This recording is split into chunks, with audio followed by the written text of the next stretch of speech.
أبدأ بواحد أحد خالق جميع الناس والجن والطير والحيتان في بحره، وخالق الناس حد عاقل وله إحساس، وحد غبي تكرهه من كثرة الهدرة، وحد رضي والوفاء والصدق له مقياس، وحد مراوغ أذي تحتار في أمره. سبحان من علم الإنسان رب الناس، والقارعة والتغابن طير في صدره. وبعد يا هاجس تهجس ولا تهجاس، قد خبرك على المشاكل اللي في بلد قفرة، من شبوها الصابرة على الظلم والرفاس، وأسبابها قلة التعليم والدقة.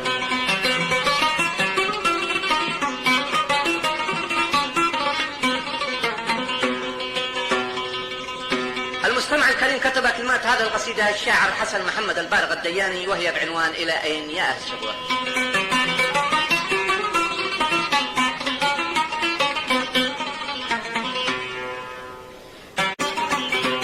سبحان من علم الإنسان رب الناس، والقارعة والتغابن طيب في صدره.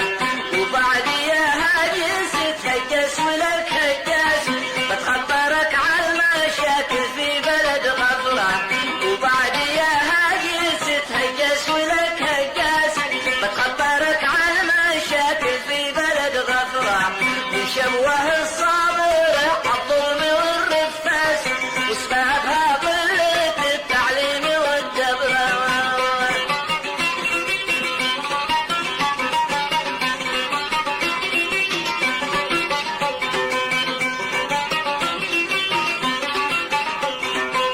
شبوه الصابر الظلم والرفاس، واسبابها قلة التعليم والدبرة. الأخوان يتفارقوا عالشك والوسواس، أو قول حاسد يبقى يحفر لهم حفرة. الأخوان يتفارقوا عالشك والوسواس، أو قول حاسد يبقى يحفر لهم حفرة. وتقاتلوا بينهم واسبابها الإفلاس، وقل الإيمان والتفكير في بكرة.